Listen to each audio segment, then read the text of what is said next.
Jadi ilmu pernikahan itu kalau sering saya sampaikan di kelas-kelas itu, pernikahan itu sama seperti samudera gitu, sama seperti kayak apa ya, kayak laut gitu.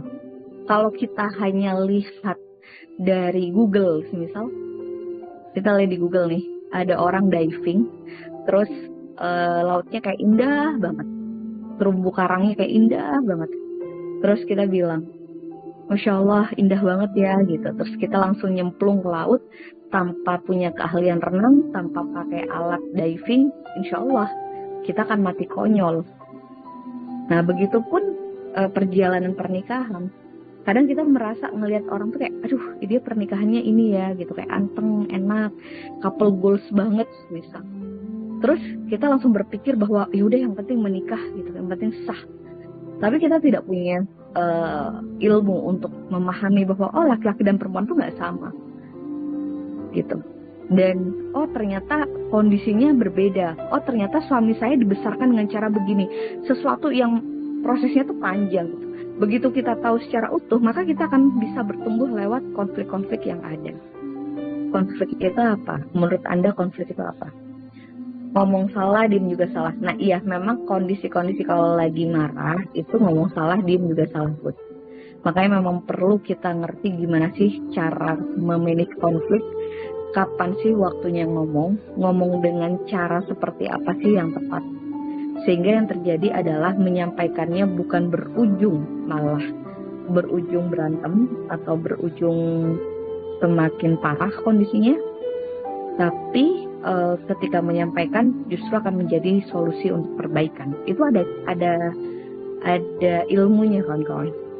Konflik itu adalah benturan, ya kalau secara bahasa gitu ya. Konflik itu adalah benturan di antara dua belah pihak atau lebih. Jadi ketika ada benturan apapun, benturan pemahaman, benturan mungkin keinginan di antara dua orang atau lebih, atau dua kelompok juga itu konflik. Intinya konflik itu adalah benturan. Kenapa terjadi konflik ini? Karena terjadinya adanya perbedaan di antara kedua belah pihak atau lebih. Apa saja yang membuat konflik? Ini harus ngerti dulu. Banyak dari kita sering bahas tentang konflik-konflik, tapi jangan-jangan kita belum clear nih apa yang menyebabkan penyebab konflik kita. Penyebab konflik itu ada beberapa hal, kawan-kawan. Yang pertama adalah penyebab konflik. Jadi konflik kan benturan dari dua belah pihak atau lebih dikarenakan adanya perbedaan. Nah, konflik ini, penyebab bikin konflik itu perbedaan apa saja? Yang pertama, itu adalah perbedaan karakter. Ini yang harus kita sadar nih. So, banyak dari kita yang berambisi. Banyak kita tuh manusia tuh emang punya ego ya kawan-kawan ya. Ego kita tuh pengen banget menjadi number one, menjadi orang yang nomor satu. Dan kita pengen banget ego kita itu, orang itu ngikut kita. Bener nggak? Itu yang harus kita sadari. Satu yang sering banget ego kita itu apa ya? Kalau bahasa saya tuh kita sering ngasih makan ego. Artinya adalah kita tuh sering kali pengen dipahami orang lain, tapi kita sulit memahami orang lain. Kita pengen karakter kita diterima oleh orang lain, tapi kita sulit menerima karakter orang lain. Kita pengen orang lain bersabar atas karakter kita, tapi kita sulit bersabar atas karakter orang lain. Jadi, karena perbedaan karakter ini, kita berpikir bahwa ketika seseorang karakternya tidak sama seperti kita, maka dia salah.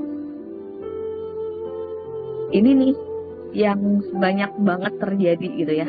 Ketika kita nganggep nih, semisal kita udah dari kecil dilatih sama orang tua kita bahwa kita harus ngapa-ngapa itu harus gercep.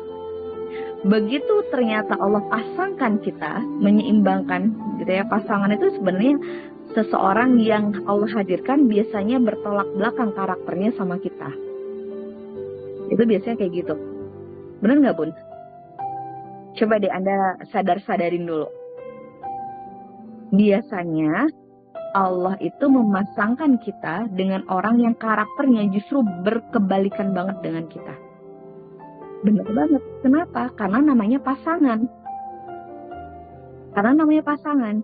Pasangan itu kayak kaki ya, kaki kanan dan kiri. Itu pasangan. Nggak mungkin kaki kanan, kan gini ya kalau kaki gitu. Atau tangan deh. Jadi jempol ya ketemu jempolnya di sini. Berkebalikan kan dia. Itu namanya pasangan. Nah, Allah itu memasangkan kita dengan orang yang berkebalikan itu sebenarnya kan untuk saling belajar satu sama lain. Cuman sayangnya pemahaman kita adalah ketika ada seseorang yang karakternya nggak sama dengan kita, maka dia salah. Dia harus berubah. Ego di sini nih yang jadi masalah nih. Jadi kita tuh berharap tuh gini, kadang ya di pernikahan tuh karena kebetulan saya terapis ya kawan-kawannya udah belasan tahun. Jadi banyak orang yang kadang gini, dia tuh nggak ngertiin aku. Aku tuh memang adanya gini gitu. Itu bahasa-bahasa yang kadang kita emang secara tidak langsung kadang egois gitu ya. Kita minta di ngertiin, tapi kita nggak mau ngertiin. Apalagi kadang kalau udah bahasa banyak yang bilang,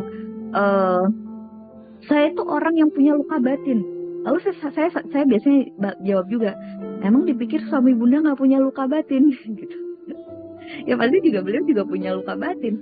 Tapi selama ini kita sering self-center, sering berpusat kepada diri kita sendiri. Sehingga kita menganggap ketika Allah memasangkan kita dengan orang yang berkebalikan, maka orang tersebut yang harus seperti kita. Bukan kita berpikir bahwa oke, ya Allah mungkin kemarin saya terlalu ritmenya cepet nih, makanya dikasih suami yang lelet banget, yang santai banget. Maka saya belajar untuk memelankan ritme. Coba deh Anda sadar-sadarin, kita renungkan bareng-bareng. Semisal Anda tipikal orang yang gercep, suami Anda biasanya sama Allah dipasangkan dengan orang yang agak santai. Kalau Anda yang santai, suami Anda yang gercep, bener nggak? Kalau Anda tipikal orang yang menata bahasa kalau ngomong, mikir gitu kalau mau ngomong nyakitin nggak ya, suami Anda asal nyeblak aja kalau ngomong. Atau kebalikannya, kalau Anda tipikal orang yang asal ngomel, suami Anda tipikal orang yang kalau ada apa-apa tuh diem gitu. Bener nggak? Terus kalau semisal Anda tipikal orang yang romantis, suka dengan kata-kata yang romantis misal, suami Anda biasanya tipikal orang yang cuek, yang Allah kasih. Terus Anda merasa kayak, aduh dia gak ngertiin aku.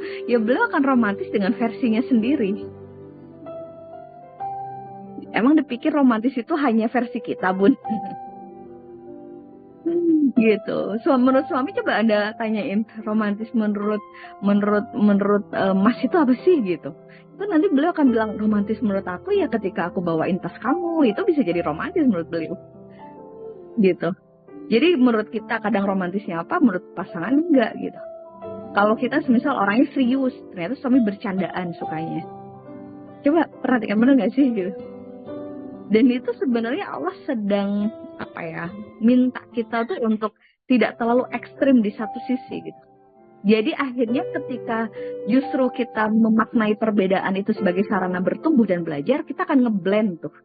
Akan lebih stabil gitu, akan lebih balancing gitu. Kalau Anda tipikal orang yang baper, biasanya suami Anda orangnya yang kalau ngomong tuh asal, cuek, malah nggak kayak gitu modelnya. Gitu. Bahwa kayak aku lelah, aku capek banget. Pernah nggak terpikir seberapa lelah juga suami menjalani bahtera rumah tangga ini? Apakah Anda pikir cuma Anda yang lelah?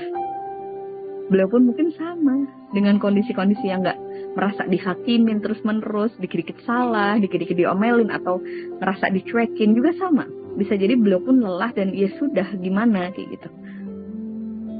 Ini kawan-kawan, perbedaan karakter kita harus paham.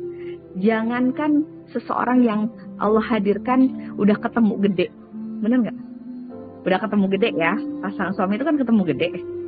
Ada nggak sih yang ikut ngerawat suami dari kecil kan enggak. Udah ketemu gede, jangankan kayak gitu. Kita aja sama saudara yang dari kecil kadang bareng, terus ngerti wataknya dari kecil, itu aja kadang masih banyak konflik, masih banyak benturan-benturan, perbedaan, dan akhirnya jadi bikin apa ya, kita kayak kok gini ya. Apalagi dengan seseorang yang memang beliau itu dibesarkan dengan keluarga yang berbeda, budaya yang berbeda, karakter yang berbeda, dan at least laki-laki dan perempuan secara otak juga berbeda.